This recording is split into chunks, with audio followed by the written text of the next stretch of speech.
silence.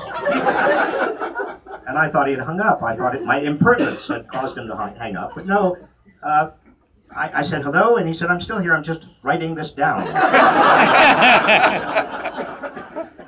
And then the next week, there was a little squib in the New York Times about how she wanted an inordinate amount of butter on her popcorn. You know, that's political reporting. So I don't have anything against any candidate or any, but I would have predicted a year and a half ago it would be Hillary Clinton and it would be Jeb Bush.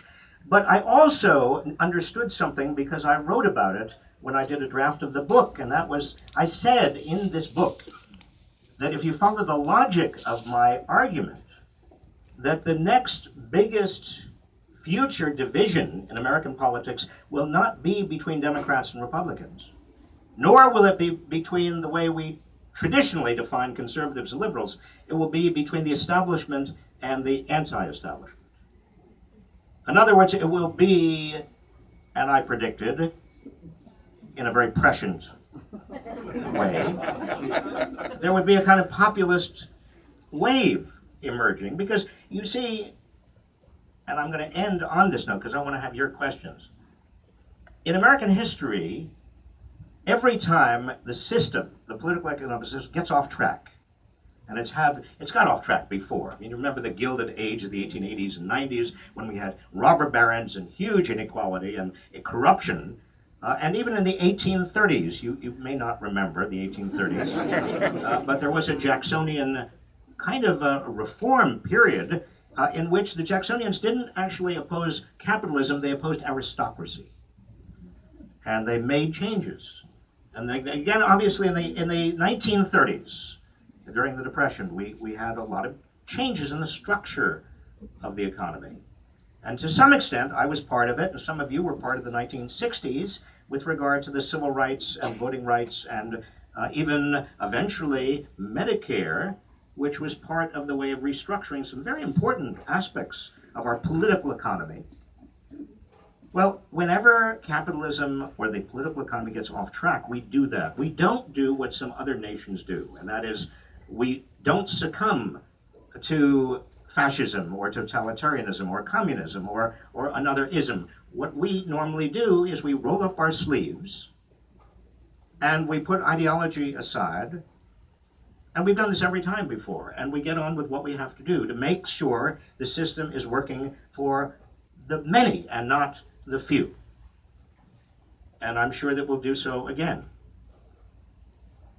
And I'm optimistic about that. I also am optimistic because I surround myself almost every day when I'm not on book tour with young people between the ages of 18 and 25. I teach them, and I am inspired by them, and I have never encountered a generation of young people who are more idealistic and more public service oriented. Even though they are as skeptical, if not cynical, about politics as the rest of us, they are determined to change things, and they inspire me. And it's not just, by the way, I go around to a lot of college campuses. I was at the University of Texas 2 weeks ago. This is not just Berkeley. So there is reason to be optimistic. But we have to, in order to take the action that is necessary, we've got to talk with each other. I tell my students the only way we learn anything is by talking to people who disagree with us. If we don't get out of our bubbles, we never will. When I came from Cambridge to Berkeley, I drove my Mini Cooper across the country. That was in 2005, and I was in Oklahoma. I was in a gas line. I was waiting to get gas in Oklahoma, and I was in my Mini Cooper. I had not seen any Mini Coopers in Oklahoma at all. There weren't any. But I was there waiting for gas, and some big truckers came over, and they tapped on my window. And I lowered the window, and I said, "Can I help you?" And they looked down, and they said, "What is this?" And I said, "This is a Mini Cooper." And they said, "How does anybody fit in there?"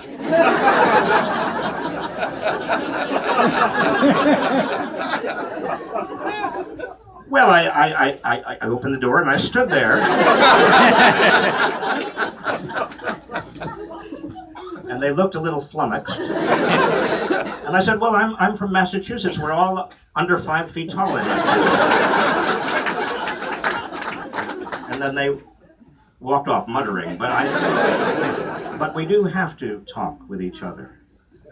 And we've got to get in the habit of talking with people who disagree. Because that sharpens our understanding of what we believe in, and it also helps other people to sharpen their understanding. And we also begin the process of finding the commonalities that enable us to take back our economy and our politics. So thank you so much for coming tonight. Thank you for your patience. Thank you for being uncomfortable. Some of you who are, I don't know how you do that up there. But I really appreciate it, and I'm very much looking forward to signing your books. But let me take your questions in the meantime. Thank you.